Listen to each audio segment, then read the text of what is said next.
જાગૃતિ ઉત્તર બુનિયાદી વિદ્યા મંદિર ડાવસ ખાતે માઉન્ટ એવરેસ્ટ સર કરેલ ડોક્ટર જીગરભાઈ આસનાનીનો સન્માન કાર્યક્રમ ઉજવાયો।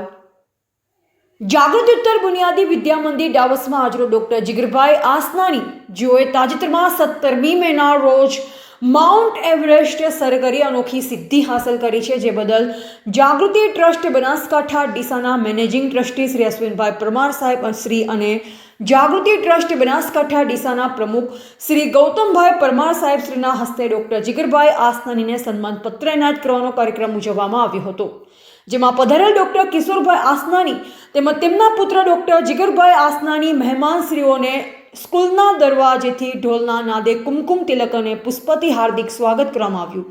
દીપ પ્રાગટ્ય કરી કાર્યક્રમની શુભ શરૂઆત કરવામાં આવી। ત્યારબાદ પ્રાર્થના કરી જાગૃતિ ટ્રસ્ટ બનાસકાંઠા ડીસાના મેનેજિંગ ટ્રસ્ટી શ્રી અશ્વિનભાઈ પરમાર સાહેબ દ્વારા પધારેલ મહેમાનશ્રીઓનું શાબ્દિક સ્વાગત કરવામાં આવ્યું।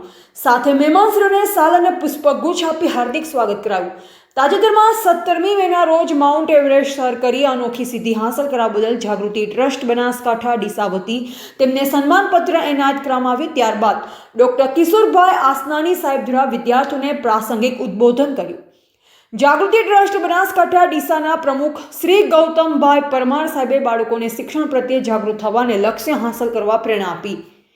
ડોક્ટર જીગરભાઈ આસનાની, જેમણે તાજેતરમાં માઉન્ટ એવરેસ્ટ સર કરવાના 513માં ભારતીય બન્યા છે, તેઓએ આજ સુધી કુલ 5 દેશોના 5 શિખર સર કર્યા છે। તેમણે માઉન્ટ એવરેસ્ટ સર કરતી વખતે જે અનુભવ થયો તે શબ્દ પ્રોજેક્ટ વડે ક્લિપ વિદ્યાર્થીઓને બતાવી તેનાથી વાકેફ કર્યા। ત્યારબાદ વિદ્યાર્થીઓ દ્વારા પ્રશ્નોત્તરી થયા અને ડોક્ટર જીગરભાઈ તેમને સુંદર જવાબ આપી તેમને પ્રોત્સાહિત કર્યા।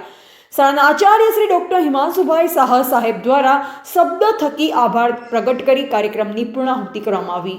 રિપોર્ટર અલ્પેશ ગોસ્વામી, કાંકરેજ।